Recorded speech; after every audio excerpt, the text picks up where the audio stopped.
মজলিসে দিনী মজলিসে যেখানে কোরআনের কথা বলা হয়, যেখানে হাদিসের কথা বলা হয়, এই মজলিসে আসলে আল্লাহ পাক রব্বুল আলামিন তেনার রাসূলকে বলেন, আমি আমার বান্দার সমস্ত গুনাহ খাতা মাফ করে দিলাম। বলে সুবহানাল্লাহ। তাহলে এখনো পর্যন্ত যারা বাইরে ঘোরাফেরা করতেছেন, আপনারা কি ঠিক করতেছেন? আপনারা কি চান না আপনাদের গুনাহ সমূহ আল্লাহ পাক রব্বুল আলামিন মাফ করে দিক? আপনারা কি চান? আপনারা যদি এটা চেয়ে থাকেন, অতি শীঘ্রই আপনি আপনার স্থানে এসে আপনার স্থান দখল করে নেন। কারণ আল্লাহ পাক রব্বুল আলামিন তার রাসূলকে এটাও জানায় যে কোন ব্যক্তি যদি জান্নাতি মজলিসের মধ্যে শুধু বসে, এই বসার পরে যদি এই নিয়ত করে বাড়ি পর্যন্ত ফিরে যেতে পারে, আল্লাহ পাক রব্বুল আলামিন বলেন তার জীবনের সমস্ত গুনাহ খাতা মাফ করে দিব। কেমনে মাফ করে দিব? কেমন ভাবে মাফ হবে? একজন শিশু বাচ্চা দুনিয়াতে কিভাবে ভূমিষ্ঠ করবে, যেমনি ভাবে নিষ্পাপ হয়, আল্লাহ রাসূল সাল্লাল্লাহু আলাইহি ওয়াসাল্লামের মাধ্যমে জানান যে আমার ওই বান্দাকে আমি ওই রকম করে নিষ্পাপ করে দেব। সুবহানাল্লাহ।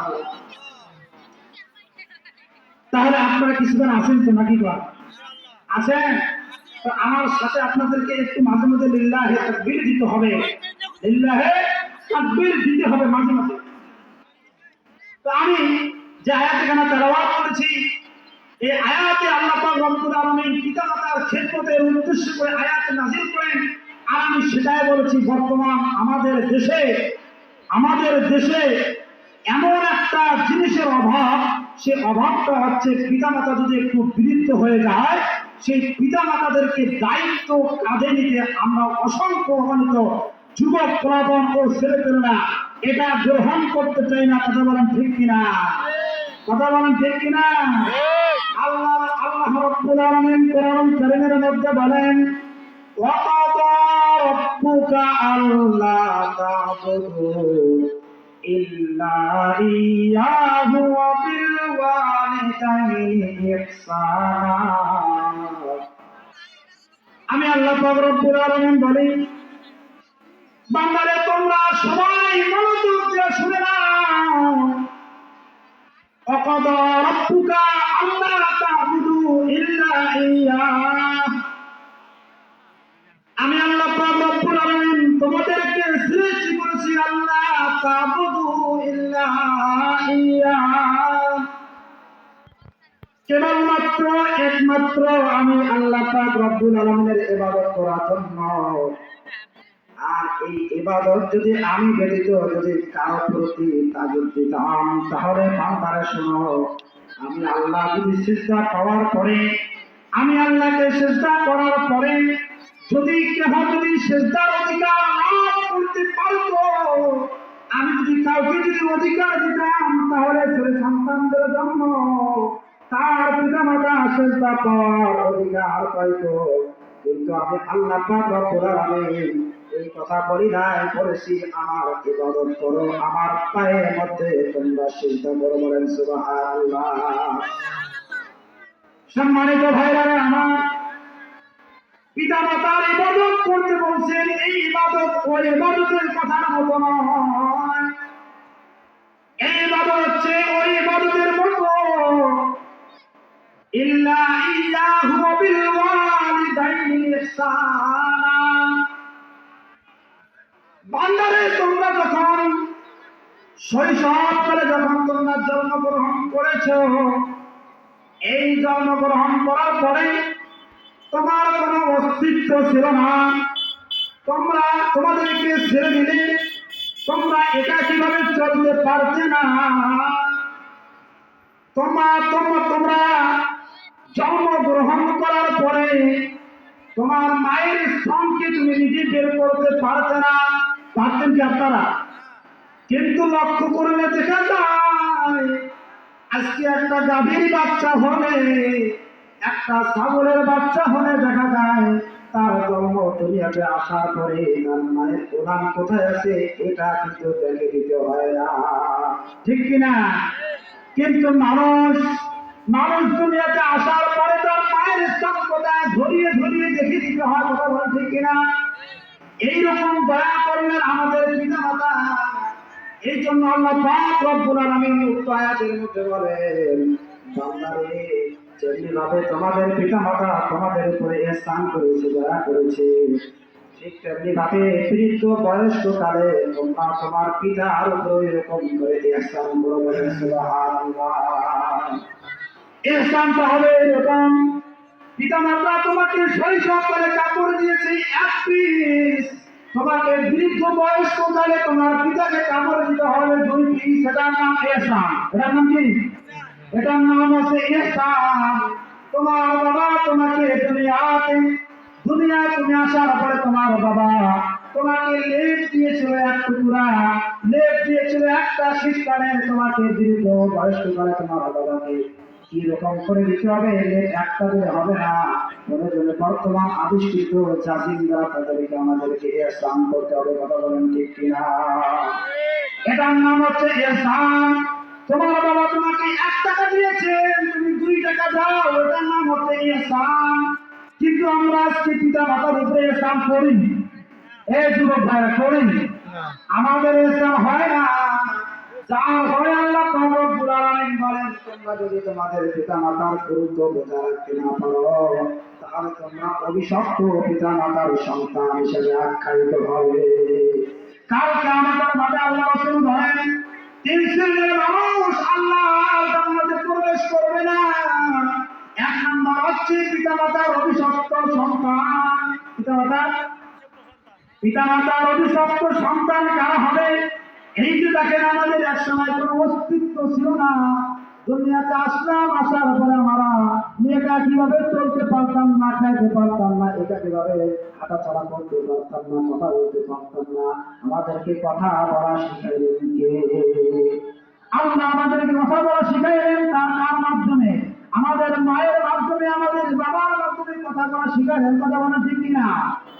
আমাদের বাবার মাধ্যমে, মায়ের মাধ্যমে আমাদেরকে হাঁটা চলা শিখাইলেন। কিন্তু আমরা সেই বাবাকে বৃদ্ধ বয়সকালে কি করে ফেলেছি? হ্যাঁ, ভুলে গিয়েছি। এটার নাম কোনোদিন ইসলাম হবে না। এই জন্য অভিশপ্ত ছেলে সন্তানদেরকে আল্লাহ রাসূল বলেন, তারা আল্লাহর জান্নাতে কিয়ামতের দিন প্রবেশ করতে পারবে না। নাম্বার 2 হচ্ছে যারা মদিনাসক্ত হবে, যারা মদ পান করবে। আজকে আমাদের দেশের মধ্যে তাকালে দেখা যায় অসংখ্য অগণিত যুবক প্রজন্মগুলো কি করে মদাসক্ত আছে না? আমার মতো যুবক যারা এখানে আছেন, তারা একটু সুন্দর করে বলেন, আপনারা যদি মদাসক্ত হন, মদ খাইলে কি আল্লাহর জান্নাতে যাওয়া যাবে? যাবে? আল্লাহ রাসূল স্পষ্ট ঘোষণা করেছেন, যারা মদ পান করবে তাদেরকে আল্লাহ রাসূল বলেন, তারা কিয়ামতের মাঠে আল্লাহর জান্নাতে প্রবেশ করতে পারবে না। অনেকে গাঁজা খায়, অনেকে বিভিন্ন নেশাখোরের মধ্যে জড়িত আছে। আসুন যুবক ভাইরা, এই 3 শ্রেণীর মধ্যে যদি আপনি আমি পড়ে থাকি, আজকে থেকে মাহফিল থেকে তওবা করি, যাতে করে আল্লাহ পাক রব্বুল আলামিন আমাদেরকে মাফ করে বাড়িতে পাঠায় দেন। কথা বলেন ঠিক কিনা? তাহলে কি বলেছিলাম? নাম্বার 2, যারা মদ পান করবে, আল্লাহ রাসূলের স্পষ্ট হাদিস সহিহ মুসলিম ও বুখারী শরীফের মধ্যে পাওয়া যায়। আল্লাহ রাসূল বলেন, তাদেরকে আমি আল্লাহ রাসূল ঘোষণা করে দিলাম, তারা কিয়ামতের মাঠে আমি রাসূলের শাফাআত পর্যন্ত পাবে না। নাম্বার 3 হচ্ছে আদাইসুনা ইয়াদখুলুল জান্নাহ। এখানে আমরা যারা আছি উপস্থিত, আপনাদের সবাইকে নিয়ে কথা বলতেছি, মনোযোগ দিয়ে শোনেন। আল্লাহ রাসূল বলেন, আদাইসুনা ইয়াদখুলুল জান্নাহ। যারা দায়ুস হবে তাদের জন্য জান্নাত স্পষ্ট রূপে হারাম। দায়ুস কারা হবে? আজকে আমাদের ফ্যামিলির মধ্যে আমরা যারা বাবা হয়েছি, কন্যা সন্তানের বাবা যারা হয়েছি, তারা একটু ভালো করে বোঝেন, এবং যারা বিবাহ শাদী করেছি সেই সকল ভাইরা একটু ভালো করে বোঝেন। আমাদের স্ত্রীরা যদি বেপরদায় উলঙ্গ অবস্থায় চলাফেরা করে, আর এই কারণে আল্লাহ রাসূল বলেন, তার স্বামী হবে দায়ুস। তার স্বামী কি? তার স্বামী হবে দায়ুস। সম্মানিত মা বোনেরা, আপনারা একটু মনোযোগ দিয়ে শুনে, আপনাদের কারণে 4টা পুরুষ একটা মেয়ের কারণে চার চারটা পুরুষ আল্লাহর জান্নাতে প্রবেশ করবে না জাহান্নাম ছাড়া, তার মধ্য থেকে এটাও এক নম্বর। আল্লাহ রাসূল বলেন জান্নাত, যারা দায়ুস হবে তাদের জন্য জান্নাত হারাম হয়ে যাবে। তাহলে আমাদের অধীনে আমাদের স্ত্রী, আমাদের অধীনে আমাদের স্ত্রী যারা আছেন তাদেরকে বলতেছি, তারা যদি পর্দা না করে যদি বেপরদা চলাফেরা করে, আর এই বেপরদা চলাফেরা করার কারণে ওই স্বামী হবে দায়ুস, আর ওই দায়ুস মানুষ কোনোদিনও আল্লাহ জান্নাতে প্রবেশ করবে না। কথাটি ক্লিয়ার বুঝছেন আপনারা? আমাদের অধীনস্থ এই যারা আছেন, আরো কারা কারা আছেন আমাদের ফ্যামিলির মধ্যে, আমাদের মেয়ে সন্তান জন্মগ্রহণ করেছেন, এই মেয়ে সন্তানদের বাবা আমরা যারা তারা একটু ভালো করে বুঝি না, তারা একটু ভালো করে কান পেতে শুনে। আল্লাহ রাসূল বলেন যাদের অধীনে মেয়ে সন্তান আছে তারা যদি তার মেয়েকে পর্দার তাগিদ না দেয়, পর্দা করার কথা না বলে, আল্লাহ রাসূল বলেন এই বাবাও হবে দায়ুস, আর এই দায়ুসের জন্য আল্লাহর জান্নাত হারাম হয়ে যাবে। তাহলে আমরা এখানে যারা উপস্থিত আছি, আমরা কেউ বাবা, কেউ মেয়ের স্বামী, কেউ স্ত্রীর স্বামী, কেউ আবার আমাদের স্ত্রীর স্বামী হওয়ার পরে আমাদের আমাদের ঔরসে আমাদের জন্মগ্রহণ করেছে মেয়ে সন্তান। তাহলে আমরা এখানে যারা উপস্থিত আছি আল্লাহ জান্নাতে কারা কারা প্রবেশ করবে না? এক নাম্বার বললাম পিতা মাতার অবাধ্যকারী সন্তান, দুই নাম্বার বললাম মদকারী, মদ যারা পান করবে, মদ পান করা ব্যক্তি আল্লাহ জান্নাতে প্রবেশ করবে না। নাম্বার 3 বললাম দায়ুস যারা হবে, দায়ুস কারা হবে সংজ্ঞা বুঝেছেন আপনারা? হ্যাঁ, আমাদের অধীন আবার বলতেছি, আমাদের স্ত্রী, আমাদের মেয়ে সন্তান যদি বেপরদায় চলাফেরা করে, যার ফলে গুনাহ হবে, এই গুনাহের ভাগে আপনি বাবা এবং আপনি স্বামী, এই স্বামী হওয়ার কারণে আপনি দায়ুস, আর এই দায়ুস আল্লাহর জান্নাতে প্রবেশ করবে না। কথা কার? আল্লাহ রসুলের কথা। কথা কার? আল্লাহর রসুলের কথা। সম্মানিত উপস্থিতি, আপনারা অনেকে এই যে বাইরে ঘোরাফেরা করতেছেন, কেন ভাই? কি ফায়দা হচ্ছে আপনাদের বাইরে ঘোরাফেরা করে? চলে আসেন, ভিতরে আসেন। যাই হোক, আমি যে কথা বলেছিলাম, সন্তানদের যদি তোমাদের পিতা মাতার সাথে তোমাদেরকে সেই রকম করে কথা বলতে হয়, ইন্না ইয়াবলুগান্না ইনদাকাল কিবরা আহাদুহুমা আও কিলাহুমা ফালা তাকুল লাহুমা উফফিন ওয়া লা তানহারহুমা ওয়া কুল লাহুমা কাওলান কারীমা। আল্লাহ পাক রব্বুল আলামিন বলেন, বান্দারে তোমার পিতা মাতার সাথে তোমরা ইহসান করো। তোমাকে এক টুকরা কাপড় দিয়েছে, তুমি তাকে 2 টুকরা কাপড় দাও, তার নাম ইহসান। তোমাকে থাকার জন্য ভাঙ্গা বাড়ি দিয়েছিল, ভাঙ্গা রুম দিয়েছিল, খাটটা সহ চকিটা সহ ভাঙ্গা ছিল। এখন তুমি কামাই রুজি রোজগার করতে পারো, তোমার পিতাকে তুমি এমন ভাবে ইহসান দেখাও, তোমার পিতা মাতা যেন সুন্দর খাটের মধ্যে শুইতে পারে। কথা বলেন ঠিক কিনা? 3 নম্বর অংশে ধরেন আল্লাহ রাব্বুল আলামিন বলেন, তোমরা তোমার পিতা মাতার সাথে এমন আচরণ করো, এমন আচরণ করো না উসবিল্লাকুমা, যাতে করে তোমার আচরণের দ্বারা তোমার পিতা মাতা অসন্তুষ্ট, কষ্টবোধ মনে করে। আর যদি তুমি এরকম আচরণ না করো, যদি পিতা মাতার সাথে খারাপ আচরণ করো, আর এই খারাপ আচরণ করার কারণে তোমার পিতা মাতা যদি তোমাকে অভিশাপ দেয়, অভিশপ্ত সন্তান হিসেবে জন্ম হবে। কথাটা আপনাদের মনে আসছে তো? অভিশপ্ত সন্তান কোথায় যাবে না? কোথায় যাবে না? কথা বলেন না, কোথায় যাবে না? আল্লাহর জান্নাতে প্রবেশ করতে পারবে না। এই জন্য আসুন, পিতা মাতার অভিশপ্ত সন্তান আমরা হব না। কারা কারা হাত তোলেন?